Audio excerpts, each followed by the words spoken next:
السلام عليكم ورحمة الله وبركاته. اللهم صل وسلم وبارك على سيدنا محمد وعلى آله وصحبه أجمعين. ازيكم يا بنات، عاملين ايه؟ رب تكونوا بخير وبأفضل حال. النهارده اشارك معاكم وصفة حلوة جدا للفراخ. تعالوا مع بعض نشوف المقادير هي ايه. معلقة كبيرة من دبس الرمان، معلقة كبيرة من خل التفاح، وممكن تستبدليه بالخل عادي عادي مفيش مشكلة. نص معلقة من هريسة شطة، ده اختياري برضو، او ممكن تحط شطة حمرا، فلفل مهروس مع فصين توم، يعني اللي يريحك. تمام. التوابل بقى حطيت ملح، كمون، كزبرة، فلفل اسود، بابريكا، توابل فراخ، كركم، زعفران، تمام، بودرة الزعفران، توم باودر، بصل باودر. في خلطة كده انا بعملها اللي هي عبارة عن حبهان وورق لوري وجوز الطيب وقرفة وقرنفل. كل دوت انا بحطه مع بعض وبطحنه، حطيت منه كمان. كل التوابل دي كلها حطيتها، وحطيت كوباية زبادي وقلبتهم مع بعض، وبزود بودرة الزعفران عشان تاخد معانا اللون الاصفر الحلو الجميل ده. وبسيبها تتبل مثلا اقل واجب 6 ساعات.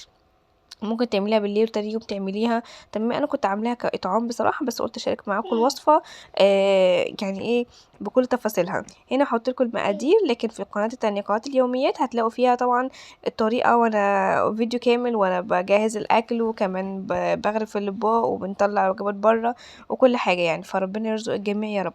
المهم انا سبت بقى الفراخ على جنب، واول ما جيت ان انا احطها خلاص في الفرن، حطيتها في صينيه وحطيت عليها زيت زيتون ودخلتها الفرن، سبتها بقى براحتها، وكنت مغطياها بورق زبدة.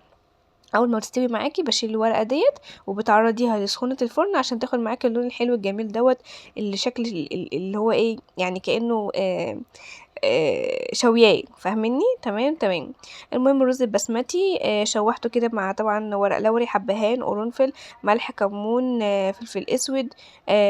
ما حط يعني أنا كنت عايزاه اسويه ابيض. تمام. وفعلا سويت رز ابيض عادي. وبعد كده حطيت بودرة الزعفران بشوية زيت لما الرز بتاعي استوى بقى ابيض خالص، وبدأت ان انا احط على الوش كده عشان يطلع معايا ملون كده، اصفر في ابيض في اورنج، فاهميني؟ ضارب لي الوان كده. المهم بدأت بقى لما الرز استوى معايا والفراخ استوت، بدأت بقى ان انا اجهز في الاطباق واطلع بره. بس انا النهارده بشارك معاكم كوصفة مش كاطعام. تمام.